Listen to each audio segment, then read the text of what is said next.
नमस्कार। स्वागत है आप सभी लोगों का हमारे YouTube channel star GS hub में। हम लोग अपने इस चैनल के माध्यम से आज जिस विषय पे चर्चा करने वाले हैं वो है इकोनॉमी, अर्थव्यवस्था। हमने आप लोगों को अर्थव्यवस्था से रिलेटेड इसके ठीक पहले वाले वीडियो में इंट्रो दिया था और अर्थव्यवस्था से संबंधित कुछ मुद्दों पे बातचीत किया था कि हम लोगों को कैसे कैसे अर्थव्यवस्था को कवर करना है। उस विषय इकोनॉमी सब्जेक्ट से रिलेटेड आज जो हम लोग पहला चैप्टर के साथ आज आएंगे चलेंगे वो चैप्टर होगा हम लोगों का नेशनल इनकम। हम लोगों की जो बातचीत होने वाली है जिस चैप्टर पे वो चैप्टर है राष्ट्रीय आय। तो हम लोग देखते हैं राष्ट्रीय आय से संबंधित हम लोगों को क्या क्या पढ़ा जाएगा। राष्ट्रीय आय से संबंधित हम लोगों को किन किन मुद्दों पे बातचीत करना है।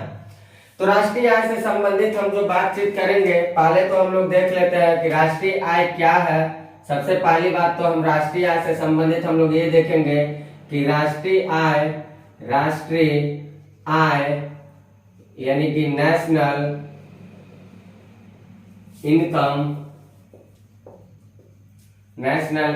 राष्ट्रीय आय का परिभाषा हम लोग देख लेते हैं। पहले क्या है इसका परिभाषा, फिर हम लोग क्या करेंगे इस राष्ट्रीय आय से संबंधित बातों को हम लोग बांट के पढ़ेंगे कि इसमें कौन कौन से क्षेत्र निर्धारित किए गए हैं, इसके घटक कौन कौन से, फैक्टर्स कौन कौन से हैं। इन सारी मुद्दों पे एक एक करके हम लोग बातचीत करेंगे।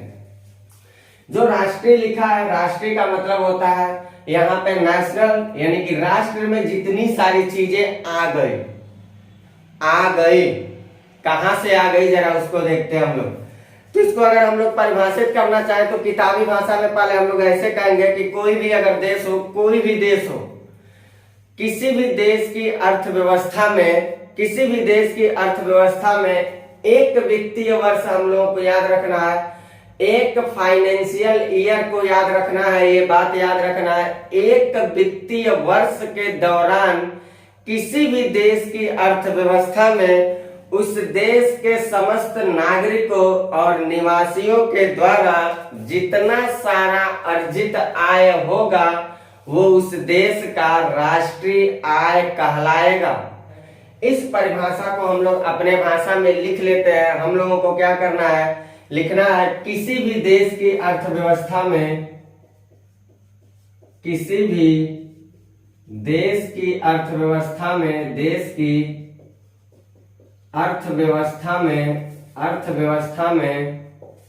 एक वित्तीय वर्ष के दौरान उस देश के समस्त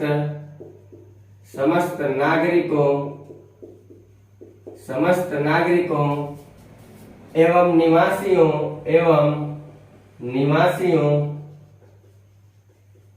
के द्वारा अर्जित आय राष्ट्रीय आय कहलाता है, नेशनल इनकम कहलाता है, राष्ट्रीय आय कहलाता है। ये बात हम लोगों को याद रखना है। कोई भी देश हो, उस देश की अर्थव्यवस्था में एक फाइनेंशियल ईयर के दौरान उसी देश के जितने सारे नागरिक और निवासी होंगे उनके द्वारा जितने सारे आय आएंगे, जितना सारा वो कमाएंगे वो सब हमारा नेशनल इनकम कहलाएगा।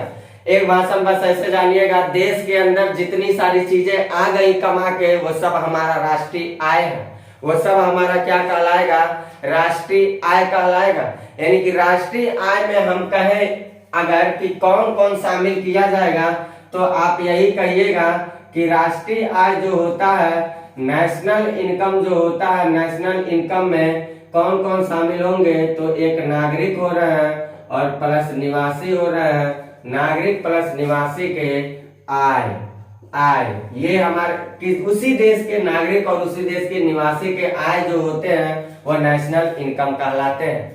इतनी बातों को आप परिभाषा के रूप में याद रखिएगा। परिभाषा आपसे एग्जामिनर पूछने वाला नहीं है। एग्जामिनर जिन बातों को पूछेगा हम उन मुद्दों पे आपको लेके चलते हैं। राष्ट्रीय आय से संबंधित किन किन मुद्दों पे एग्जामिनर सवाल उठा सकता है।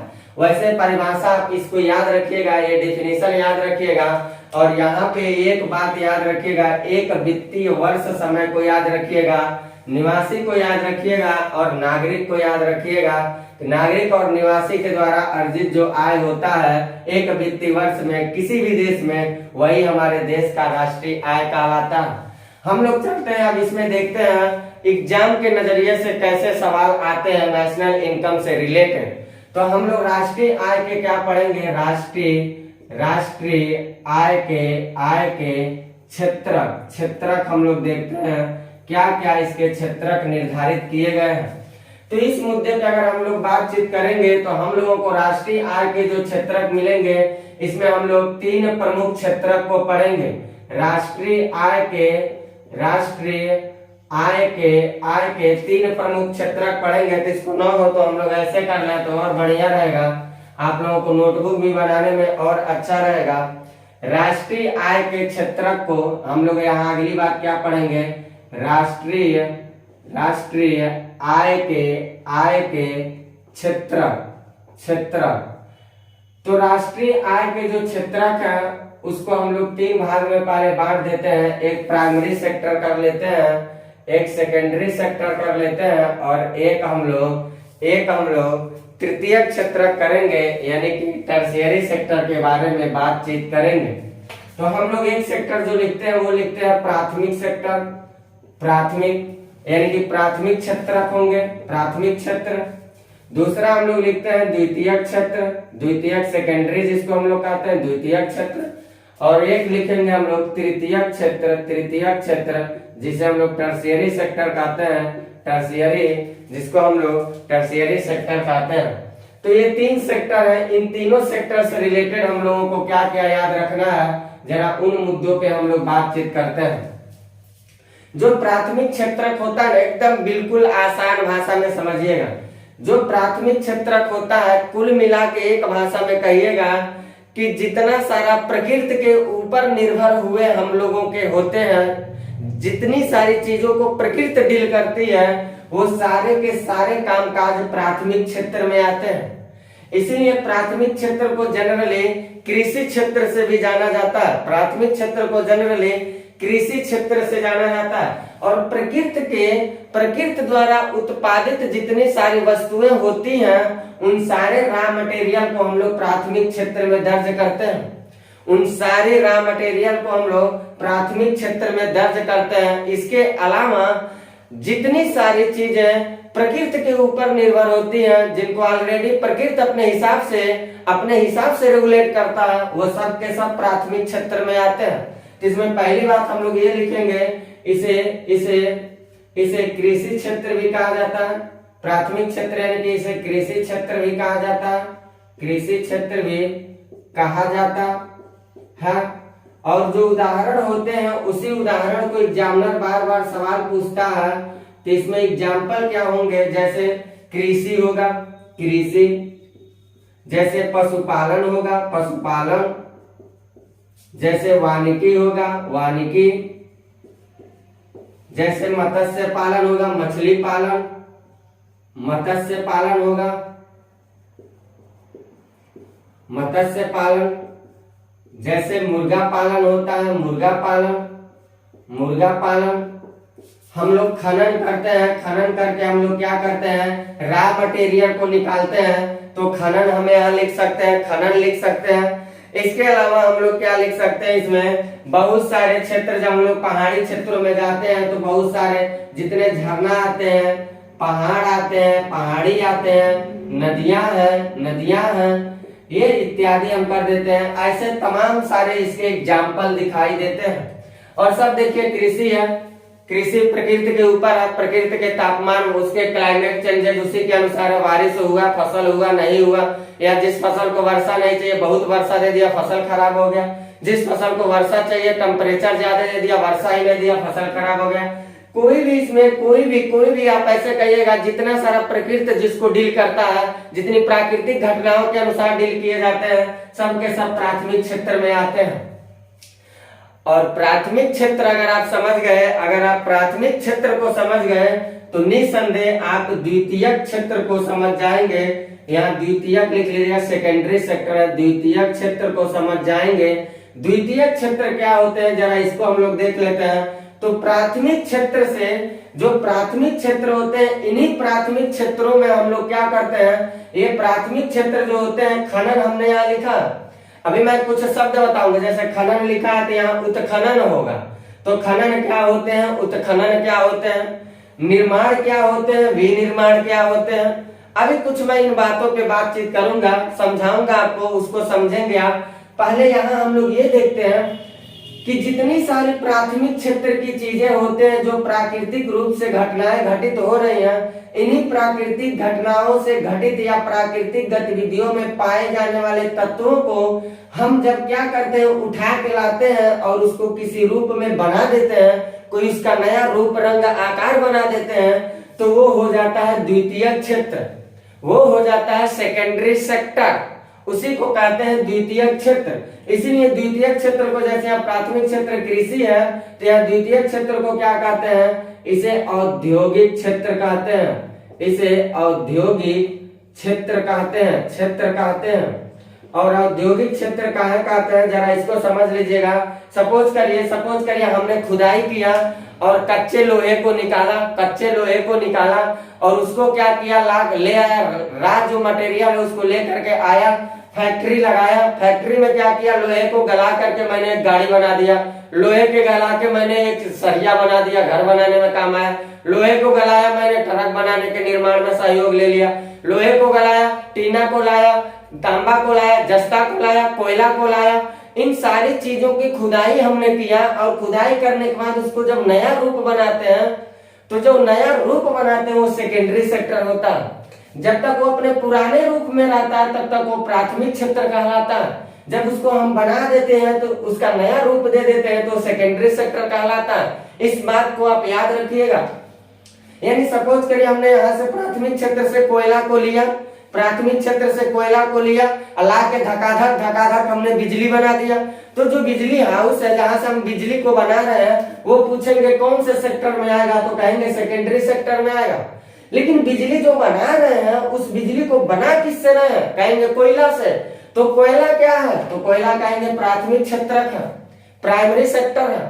यानी कि प्रकृति के द्वारा जो निर्मित चीजें हैं वो सारे प्राकृतिक क्षेत्र में, प्राथमिक क्षेत्र में आते हैं। और उसी को जब हम उत्खनन कर देते हैं, यानी कि उसको जब रिपेयरिंग कर देते हैं, उसको बना देते हैं, उसका नया रूप दे देते हैं, तो उसको हम क्या कहते हैं, सेकेंडरी सेक्टर कहते हैं। उसे हम सेकेंडरी सेक्टर कहते हैं। इस बात को याद रखिएगा। तो सेकेंडरी सेक्टर को हम क्यों करते हैं भाई, इस चीज को लेके आते हैं, इसीलिए तो नया रूप बनाते हैं। उसको बनाएंगे, बेचेंगे, व्यवसाय करेंगे, पेट चलाएंगे, धनवान बनेंगे, अमीर बनेंगे, ऐसा कुछ थिंकिंग होता। राष्ट्र की एकता और अखंडता मजबूत रहेगी। क्यों रहेगी, क्योंकि अगर बहुत ज्यादा चीजों को बनाएंगे, सप्लाई करेंगे, तो हमारे देश की जीडीपी बढ़ेगी, हमारे देश की इकोनॉमिक ग्रोथ होगा, इकोनॉमिक डेवलपमेंट होगा, हमारा अर्थव्यवस्था जो वो उच्च स्तर पे पहुंचता जाएगा। इसीलिए तो हम करते हैं। तो सेकेंडरी सेक्टर में हम लोगों को क्या करना है, हम लोगों को सेकेंडरी सेक्टर के एग्जाम्पल को जरा देख लेना है। सेकेंडरी सेक्टर के एग्जाम्पल को हम लोग देख लेते हैं। इसे औद्योगिक क्षेत्र कहते हैं। तो औद्योगिक क्षेत्र में क्या क्या आ सकते हैं भाई, मान लीजिए हम कपड़ा पहनते हैं, अभी यहाँ हालिया में जो हम लोगों को दिख रहा है इसी को ले लेते हैं। कपड़ा पहनते हैं तो कपड़ा कारखाना ले लीजिए, कपड़ा कारखाना ले लीजिए। हम लोग रूम लेकर के रहते हैं, पढ़ाई करते हैं, गैस बनाते हैं तो गैस को ले लीजिए, गैस कारखाना को ले लीजिए। वहां पे हम प्यूरिफाई करके गैस को बनाते हैं ना, गैस थोड़ी रहता है, उसको हम प्यूरिफाई करते हैं। फिर हम लोग क्या करते हैं, हम पढ़ा रहे हैं, बिजली का यूज कर रहे हैं तो बिजली कारखाना ले लीजिए, बिजली कारखाना ले लीजिए, बिजली कारखाना ले लीजिए। फिर इसके अलावा हम लोग यहीं आसपास की चीजों को ही देख लेते हैं और इससे समझ लेंगे। इसके अलावा हम लोग जैसे देख लेते हैं, जैसे हम लोग स्टील का यूज करते हैं अपने जीवन में, लोहे का यूज करते हैं, बाइक लेके चलते हैं, गाड़ी लेके चलते हैं, कार लेके चलते हैं, ट्रक से लोग घूमते हैं, ट्रेन से घूमते हैं। तो उसको कहीं ना कहीं बनाया गया है ना। तो जहां बनाया जाता है, जिस कारखाना में बनाया जा रहा है वो सेकेंडरी सेक्टर है, वही सेकेंडरी सेक्टर है। तो आप बहुत ज्यादा यहाँ एग्जाम्पल ना लिखने से अच्छा होगा, हमारी बातों को, हमारी कॉन्सेप्ट को समझिए। हमें जो रॉ मटेरियल मिल रहा है वो सब हमारे प्राथमिक सेक्टर में आते हैं, लेकिन उसको जब हम कोई नया रूप दे देते हैं, बना देते हैं, तो सब के सब हमारे सेकेंडरी सेक्टर में आते हैं। ये कॉन्सेप्ट आप याद रखिए। तो यहाँ बिजली कारखाना मैंने लिख दिया, और क्या लिख सकते हैं, लौह कारखाना लिख सकते हैं, लोहा कारखाना लिख सकते हैं, और क्या लिख सकते हैं। ऐसे तमाम सारे मुद्दे हम लोग, तमाम सारे मुद्दों पे हम लोग बातचीत कर सकते हैं। आप गाड़ी वाहन से हम लोग चलते हैं तो स्कूटर, कार, ऐसे करके बहुत सारे चीज लिख सकते हैं। स्कूटर हुआ, कार हुआ, ऐसे करके तमाम सारी चीजें, टेलीविजन हुआ, टेलीविजन हुआ, इसको टीवी टेलीविजन हुआ, ऐसे तमाम सारे मुद्दों की इत्यादि हम कर दे रहे हैं। आप यहाँ हजारों चीज हम लिख सकते हैं, आप बस कॉन्सेप्ट को समझिएगा। मास्टर आपसे ये कहा कि राष्ट्रीय आय के क्षेत्र को 3 रूप में पहले रखा है, प्राइमरी, सेकेंडरी, टर्शियरी। तो जो प्राथमिक क्षेत्र है इसको बताया है कि ये टोटल के टोटल प्राकृतिक, टोटल भगवानी गति होते हैं, टोटल भगवानी गति। कृषि क्षेत्र भी इसको कहा जाता है, कृषि, पशुपालन, वानिकी, मत्स्य पालन, मुर्गा पालन, खनन, झरना, पहाड़, नदी, जितने सारे आते हैं सब इसी क्षेत्र के होते हैं। इनको जब लेते हैं, कोई नया चीज बनाते हैं, खुदाई किया, कोई चीज लिया, नया चीज बना दिया, तो जहाँ बना रहे हैं, जो चीज हम बना रहे हैं वो हमारा बना हुआ चीज क्या हो जाएगा, सेकेंडरी सेक्टर हो जाएंगे। अब हम आते हैं तृतीय क्षेत्रक में आते हैं, अब हम आते हैं तृतीय क्षेत्रक में। अब जरा हमारी बात को फिर समझिएगा। जो प्राथमिक सेक्टर होते हैं और जो सेकेंडरी सेक्टर होता है, इन दोनों को मान लीजिए, इसको खनने में, इसको बनाने में, इन दोनों के पास कोई अगर मान लीजिए समस्या आ गया, इन दोनों के पास कोई समस्या है, तो तृतीय क्षेत्र क्या करता है, इन दोनों की समस्याओं को समाधान करने के लिए जाता है। इन दोनों क्षेत्र के समस्याओं को समाधान करने के लिए जाता है, यानी सेवा का अवसर देता है। इसीलिए इसको सेवा क्षेत्र कहा जाता है। इसको क्या कहा जाता है, सेवा क्षेत्र। ये प्राथमिक और द्वितीय क्षेत्र के, प्राथमिक और द्वितीय क्षेत्र संबंधित समस्त बातों में ये सेवा उपलब्ध करवाने का काम करता है। अभी मैं प्रूफ कर रहा हूं, कैसे देखते हैं हम लोग। तो पहले हम लोग यहाँ लिख लेते हैं, इसे सेवा क्षेत्र कहते हैं, इसे सेवा क्षेत्र कहते हैं, क्षेत्र कहते हैं। अब मान लीजिए इसका एग्जाम्पल अभी हम लोग लिख लेते हैं, इसका एग्जाम्पल अभी लिख लेते हैं हम लोग। इसके एग्जाम्पल को लिखने से पहले जरा मेरा बात सुनिएगा। मेरा बात ये है, मान लीजिए मैं यहां से खुदाई किया, स्टील निकाला, लोहा निकाला, और उस लोहे को, स्टील को लेकर के हम चले आए सेकेंडरी सेक्टर में, और उससे एक एम्बुलेंस बना दिया, एक एम्बुलेंस बनाया। क्या बनाया, एम्बुलेंस बनाया। अब उस एम्बुलेंस को क्या किया, मैंने बना दिया, सेकेंडरी सेक्टर का हो गया। अब मान लीजिए समाज के लोग हैं, पीड़ित हो गए, बीमार पड़ गए, सरकार क्या की, एम्बुलेंस सेवा उपलब्ध करवाई। एम्बुलेंस क्या कर रहा है, मरीजों को निकटतम अस्पताल तक पहुंचा दे रहा है, ताकि उनका जीवन खतरे में ना हो। यही करता है, मरीज लोगों को निकटतम अस्पताल तक पहुंचाता है, ताकि उनकी जिंदगी खतरे से बच जाए। तो एम्बुलेंस, यहाँ एम्बुलेंस का काम क्या हो रहा है, जो प्राथमिक और सेकेंडरी स्तर के लोग हैं उन्हीं का तो सेवा कर रहा है। यानी प्राथमिक और सेकेंडरी चीज में जितनी सारी चीजें बची होती हैं, उनसे संबद्ध रखने वाले, जितने उपभोग करने वाले लोग होते हैं, उनकी सेवा को उपलब्ध करवाना टर्शियरी सेक्टर का काम होता है। यानी इसे सेवा क्षेत्र कहते हैं। हम बस में बैठ के घूमते हैं, सेवा का, हम बस से घूम रहे हैं तो बस हमें सेवा दे रहा है। तो बस जो सेवा दे रहा है वो बस क्या है, सेकेंडरी सेक्टर है। और बस प्राइमरी सेक्टर, बस को बनाया गया होगा तो लोहा लकड़ लाया गया होगा, वो प्राथमिक क्षेत्र से लिया गया होगा। तो बात को ऐसे समझिएगा, सेवा क्षेत्र में हम लोग तृतीय क्षेत्र क्या कहेंगे, इसे सेवा क्षेत्र कहते हैं। और इसमें रेल हुआ, रेल, बस, वायुयान, ये सब के सब परिवहन लिख लीजिए। टोटल तीनों परिवहन लिख लीजिए पहले, ये तीनों हम लोगों को सेवा देते हैं। इसके अलावा हम लोगों को क्या लिख लेना, हम लोग बैंक पे जाते हैं, बैंक हमें सेवा देता है, बैंक के कर्मचारी से मैं सेवा लेता हूँ। होटल गया, होटल के कर्मचारी से सेवा लिया। तो ऐसे आप बैंकिंग लिख सकते हैं, बैंकिंग लिख सकते हैं, बीमा लिख सकते हैं, बीमा लिख सकते हैं, होटल लिख सकते हैं, ऐसे इत्यादि कर लीजिएगा। कॉन्सेप्ट बस समझिएगा, कॉन्सेप्ट को समझिएगा। कॉन्सेप्ट अगर समझ गया तो एग्जाम्पल कोई आएगा, फटाक दे सोच लेंगे, और सोच के ऑन द स्पॉट आप बता देंगे। ऑन द स्पॉट आप बताएंगे कि ये प्राथमिक क्षेत्र में आएगा कि सेकेंडरी या टर्शियरी। प्राथमिक में क्या है, टोटल प्राकृतिक चीज अगर लिख के एग्जामिनर देगा ऑन द स्पॉट प्राथमिक मारे। अगर उसको बनाया जा रहा है तो सेकेंडरी मार दीजिए। अगर वो बनी हुई चीज कोई सेवा उपलब्ध करा रही है on the spot tertiary sector को मार दीजिए। इतनी बात को आप समझ पा रहे हैं कि नहीं समझ पा रहे हैं? अब हमने जो ये तीनों क्षेत्र को बताया है, प्राइमरी सेक्टर, सेकेंडरी और टर्शियरी सेक्टर, ये तीनों जो सेक्टर होते हैं, इन तीनों सेक्टर से जितना सारा आय मिलता है, जितना सारा आय मिलता है वही हमारा नेशनल इनकम होता है। ये दूसरी परिभाषा याद रखिएगा। पहले स्तर पे तो मैं ये बताया हूँ किताबी भाषा, क्योंकि ये नहीं बताता तो आप कहते मास्टर को कुछ आता नहीं, मैंने ये बता दिया। दूसरे नंबर पे मैं ये बता रहा हूँ कि प्राथमिक सेक्टर, सेकेंडरी और तृतीयक जो टर्शियरी सेक्टर है, इनसे जितने सारे आए, जितना सारा पैसा आया वो हमारा नेशनल इनकम, वो हमारा क्या है, नेशनल इनकम है। इस बात को याद रखें। अब एक सवाल और एग्जामिनर पूछता है, राष्ट्रीय आय के क्षेत्र से पूछता रहता कि किस क्षेत्र से सबसे ज्यादा हमारे जीडीपी में सबसे ज्यादा योगदान इन तीनों में कौन करता है, या इन तीनों क्षेत्रों में सबसे ज्यादा हम लोगों को आय कहां से होता है, सरकार को कहां से होते, हमारी अर्थव्यवस्था को सबसे ज्यादा पैसा इन तीनों क्षेत्र से कहां से मिलता है। तो जरा एक बात समझिएगा, हमारा ये जो प्राथमिक क्षेत्र है साहब, इस प्राथमिक क्षेत्र में क्या होता है, इसमें हम खेती बाड़ी करेंगे। तो मान लीजिए हम खेती बाड़ी अगर कर रहे हैं तो खेती बाड़ी के लिए हमको क्या चाहिए, जमीन चाहिए, लैंड चाहिए, भूमि चाहिए। तो हमने भूमि लिया, भूमि हमको खूब ज्यादा लेना पड़ेगा। उस ज्यादा भूमि अगर हम ले लिए तो उस ज्यादा भूमि में हमको क्या करना पड़ेगा। ऐसा नहीं ना जमीन ले लिए तो पैदा होने लगा, ऐसा तो है नहीं कि जमीन ले लिया और ऑन द स्पॉट पैदा होने लगा। भूमि ज्यादा ले लिए तो भूमि ले लेंगे तो क्या करना पड़ेगा, हमें श्रमिक रखना पड़ेगा, श्रम करना पड़ेगा, काम करना पड़ेगा। तो ज्यादा भूमि लेंगे, उसमें ज्यादा से ज्यादा मजदूर को लगाएंगे, वो ज्यादा से ज्यादा काम करेंगे, श्रम ज्यादा खत्म हुआ।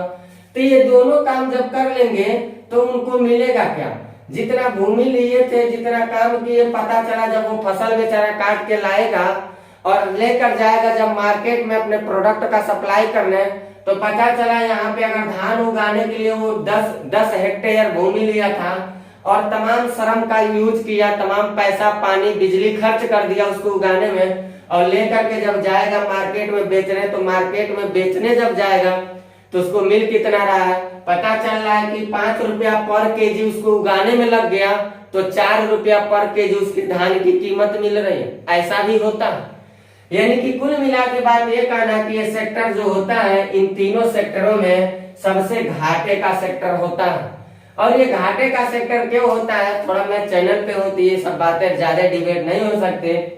यहाँ सरकार की कहीं ना कहीं नीतियां भी जिम्मेदार होती है। मैं इकोनॉमी पढ़ा रहा हूँ, मैं प्रूफ कर दूंगा कि सरकार की कहीं ना कहीं नीतियां ही जिम्मेदार होती हैं जो इस सेक्टर को कमजोर करते चले जाते हैं। क्योंकि जनसंख्या यहाँ ज्यादा भागीदारी लेती है, लेकिन प्रोडक्टिविटी भी होती है।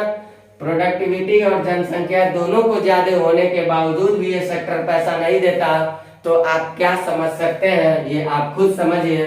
तो ये सेक्टर ये बस ये जानिए कम देता है। सबसे ज्यादा जो इनकम होता है हम लोगों को, वो सबसे ज्यादा इनकम किस सेक्टर से होता है, तो कहिएगा तृतीयक सेक्टर से। और सबसे कम कहां से होता है, तो कहिएगा प्राइमरी से। और ये दूसरे नंबर का द्वितीयक क्षेत्र दूसरे नंबर का ही होता है अर्थव्यवस्था में योगदान देने के लिए। इतनी बातों को आप समझ पा रहे हैं कि नहीं। राष्ट्रीय आय के मैंने आपको क्षेत्र बता दिया।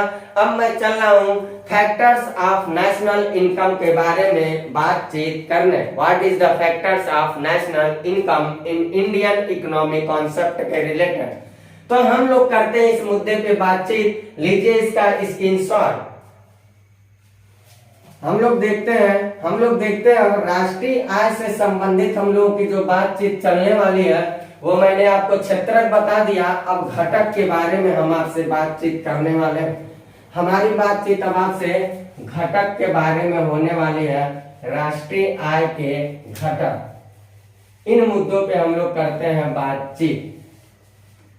राष्ट्रीय आय के घटक, राष्ट्रीय आय के घटक। तो राष्ट्रीय आय के घटक क्या होते हैं? Factors of national income. Factors of national income के बारे में हम लोग करते हैं बातचीत। तो देखते हैं हम लोग इसके बारे में हम लोगों को क्या क्या पढ़ना है। फैक्टर्स ऑफ नेशनल इनकम में अगर देखा जाए तो हम लोगों को फैक्टर जो होते हैं वो जीडीपी होता है, इसके बारे में हम लोग पढ़ेंगे अभी। जीएनपी होता है, इसके बारे में पढ़ेंगे हम लोग अभी। फिर उसके बाद एनडीपी होता है, इसके बारे में पढ़ेंगे हम लोग अभी। फिर एनएनपी होता है, इसके बारे में पढ़ेंगे हम लोग। फिर इसके बाद एक और कॉन्सेप्ट आता है एनएफआई होता है, नेट फॉरेन इनकम, इसके बारे में हम लोग बातचीत करने वाले हैं। तो हम आपको जीडीपी और जीएनपी बताऊंगा, अगर ये आप समझ जाएंगे तो बड़ी आसान भाषा में हम आपको एनडीपी और एनएनपी को बताऊंगा। जीडीपी समझ गए, एनडीपी समझने में दिक्कत ना होगा। जीएनपी समझ गए, एनएनपी समझने में दिक्कत ना होगा। और अगर जीएनपी आप समझ गए तो एनएफआई समझने में भी आपको एक पैसे दिक्कत नहीं होगा। मुख्य रूप से आपको दुइये को समझना है। मुख्य रूप से एक जीडीपी क्या होता है, एक जीएनपी क्या होता है। ये मुख्य रूप से दो चीज आप समझ गए तो समझ लीजिए आप कि आप एनएनपी और एनएफआई के बारे में समझ गए आसानी से। देखिएगा, राष्ट्रीय आय के क्षेत्र के संबंध में तो सारी बातें हम लोगों ने जान चुका। हम लोग अब अपनी अगली क्लास के साथ जब मिलते हैं तो नेशनल इनकम से रिलेटेड उनका फैक्टर्स के बारे में बातचीत करेंगे। यानी हम लोगों की बातचीत जो होगी वो राष्ट्रीय आय के घटक से संबंध में होगी। जीडीपी, जीएनपी, एनडीपी, एनएनपी और एनएफआई के बारे में हम लोग बातचीत करते हैं। इतनी बातों को आप याद रखिए और लेता हूं आपसे इजाजत और मिलते हैं हम अगली वीडियो में। Bye, best of luck.